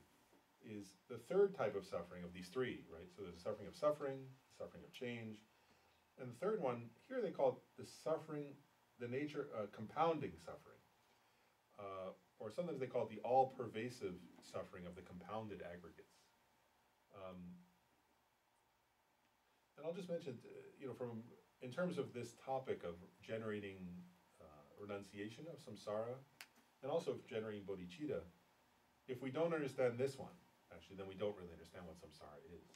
Like, so all these other ones are kind of more obvious ones. This is the most pervasive and subtle. Is this, so you can say I like that phrase, the all-pervasive in the sense that it pervades all of samsaric existence. So the all-pervasive suffering of compounded aggregates. And actually, maybe there is time. Maybe, should I go ahead and, do people have questions about what we've already covered, or should I start to cover that? Start to. Okay. So, I had a comment to make on the second. So just a question for you. So suffering of change almost seems like, in a nutshell, it's a sense-driven happiness and something that forms as a habit. Mostly because it has to be temporal in a sense. You're used to it, then somehow you're not getting it.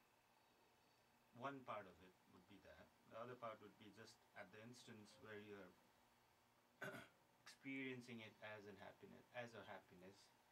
Actually, it's not a happiness. I agree with everything you said except one part, I think. I don't think it has to be a habit, and I'll say why. Like, whereas the suffering of change could be something that's not a habit in this sense. Like, let's say I went to a new country I've never been to before, and I heard a new kind of music I've never heard before. Like, so, and I thought it was wonderful at that moment. I went someplace and the band started to play, and I thought, wow, like, oh, I've never heard this before. How beautiful, right? That's not a habit because I've never done it before, but it would still be the suffering of change. In other words, like, so in that moment, because I haven't heard it before and it's new, and maybe I like new things, I label that happiness. But of course, if I were to continue listening to that music, it's actually true, right? Eventually, I would think, oh, please stop that. You know, like, whereas if that music started going day and night, and then, like, let's say, you know, and I couldn't sleep, because then eventually I would say, like, anything to stop that music, you know, like, oh, please stop it, you know, like that. So the only everything you said I agree with, except that it doesn't necessarily have to be a habit in that sense. Like, it could be something new. Well, I figured there would be two instances of that. One is temporal in a sense that you're so used to liking that food, you're so used to all sense-driven stuff that you label it as happiness. But then the other could be the instance where you are labeling it as a happiness, which should be the case here, where, for for the first time you're doing something, and your mind perceives it, saying, "Oh, it's so pleasant, it's so nice, I like it." And then that I like it becomes I don't like it at some point in time, and that would be suffering of choose. Yeah, and one more point that it made me think of also is, I mean, most of the examples I gave are sensory, but I think the same thing would apply to mental. Like, so there is samsaric mental objects. So, for example, and it's true actually. Like, so for example, if I were like sometimes I have it right. Like, if I like, so for example, if I were to think about a beautiful line from a poem, right, just mentally, and I might think, oh, that's so beautiful, right? But then if I go over it, what's there to say? If that were all I could think about for a long, like, eventually I would think, oh, I want to think about something else. I'm tired of thinking about, like, it would become tiresome after a while. So so the suffering of change also applies to like Cognitive. a cognitive pleasure or something like that, or the pleasure of sort of a certain idea, right? Like, where eventually then you become tired of that idea, or if you certainly get tired of just thinking of that only, So and want to think about something else. it could be anything conceptual, actually. Yeah, Quote I think so. All right, and then briefly, I'll just start to talk a little bit about the compounded suffering, of suffering in compounded aggregates, and then, again, we won't finish it today. But Solisnami presents it under numerous points, so that's what I'll get into next time, because it's not time. But I'll start with a very simple version, which is this, a good beginning point for this one, which is this, is the suffering of the all-pervasive suffering of the compounded aggregates. One way of looking at that is this, is that these aggregates that we have anywhere in samsara are not under their own power. In other words, they're created, right? But part of the definition, what's the definition I said earlier about having, in other words, having samsaric aggregates means having a body and mind, or if you're in the formless realm, then at least a mind, that are created through the force of karma, of ignorance, right? Ignorance grasping at self-existence, afflictive emotions, and karma.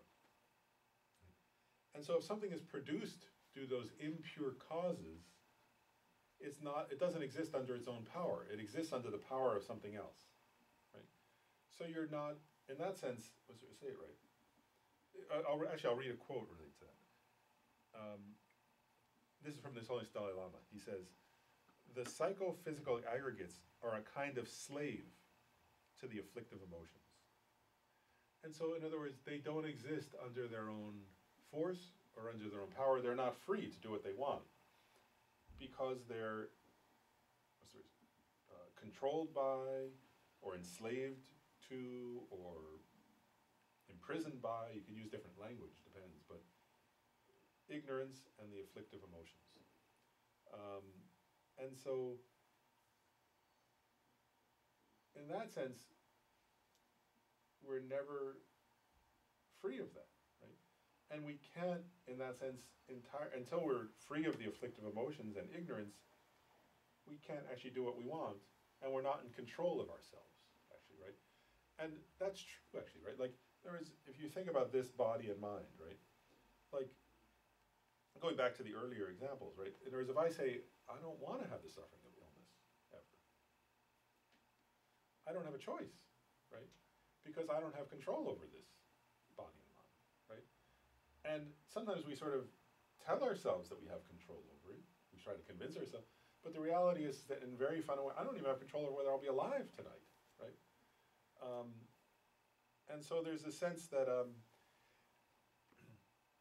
we're not in, it's like an and so another way of saying this in English, I guess, which is that this is a kind of almost an well, actually, I think it's fair to call it, it's an existential kind of suffering in a way.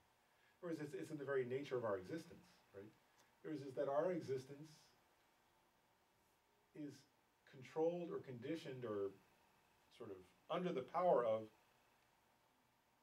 something else, which was our previous moments of ignorance, or ignorance, the ignorance of self-grasping, under the control of our previous karma, right? And even our mind. There was like what arises in our mind. Like even if if I say, I only want to feel, if I say, right now I'd like to realize emptiness, just because I say that, I can't make it happen, right?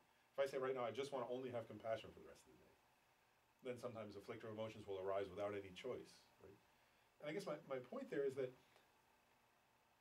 we don't have control over ourselves, right? And also, it's in the very nature of our body and mind that they're, this is right. You get that feeling they're imprisoned in a way, right? Imprisoned by ignorance, ultimately, right? And then and then ignorance creates the karma and the afflictive emotions, and even beings in the formless realms, right? That are sort of in this like state of, what's it called, like meditative absorption that's quite pleasant, right? But they're still under the power of ignorance, so they don't have a choice. Like, in other words, at some point they're going to fall out of that state, right? And even if they wish to never fall out of that state, they don't have control over themselves. Does that make sense? Like, there was some karma that they, from their own previous meditation, threw them into that life, right? But they don't have control over what happens next, and over how, like, they don't have control over how long that'll last. They don't have control over the fact that that's not permanent. They don't have control over the fact that due to having aggregates, so their aggregates are still samsaric, it will create further samsara for them. Does that make sense? And they don't have any control, even they don't have any control over that process. And even if you're in the God realm, right, like a worldly God, and you can like only have some kind of pleasant experience or something. What they're saying is, you don't have control over the fact, right, that you have samsaric aggregates and they're compounding future samsaric aggregates. And you don't have any control over the fact that you have this kind of existence where you'll die and then take another rebirth and so on, because none of it's under your own power. It's under the power, ultimately, of ignorance, actually. Does that make some sense? Is that a beginning point to make some sense? Next time we'll go through, it's only time it lists more detailed explanation, to go into it in a more philosophical way. But and my last point about this, just to kind of, for contemplation, I guess, that we'll go into more, is until we understand this one, about the suffering of having these kind of body and mind conditioned by ignorance, all the other contemplations kind of support this one. But until we have this one, we don't really understand the suffering. Whereas, unless you want to be free from that and want others to be free, unless you want to be free from that, you don't really want to be free from samsara, right? So if I say, I'd like to stop meeting with unpleasant things, I'd like to only meet with pleasant things, that's reasonable, but that's not yet wanting to be free from samsara itself. Samsara itself means wanting to be free from having a body and mind that are controlled by ignorance, karma, and afflictions. And then, if you want to generate bodhicitta, right, the wish to liberate others from samsara, if you don't understand this suffering, then you don't really understand what bodhicitta means, because you don't understand, if you say, I want others to be free from samsara, but you don't know what samsara is, then it's kind of not very forceful, right? You're having words, I want others to be free. But it's like if you don't really understand what that experience is for them, based on your own experience, then the idea of bodhicitta, wishing others to be from samsara, is a little bit, let's sort of say it right. You can't generate true bodhicitta. Does that make sense? Because true bodhicitta means I wish them to be free from samsara, which means I have to understand what samsara is. Right? Then I could generate genuine bodhicitta, wishing to free them from that. But first I understand what that is. Does that make some sense? So that's why this last kind of suffering is so important in the context of Dharma practice. Any questions? All right, well, we'll cover it more next time. We'll get more into more detail about this all-pervasive suffering that we compounded at. We'll do those 2 verses of dedication. The supreme jewel, bodhicitta, where it has not arisen, may it arise and grow. Where it has arisen, may it not decrease, but increase more and more. In the snowy mountain paradise, you the source of good and happiness, all-powerful Chinrezik Tenzin Gyatso, please remain until samsara.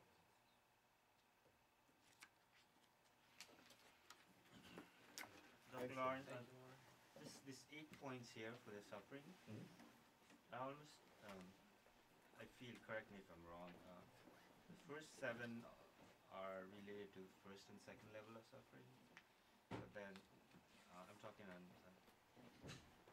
the major division of 8 suffering that Oh, right, yeah. and then the last one probably is talking about pervasive suffering, the third level of suffering, right?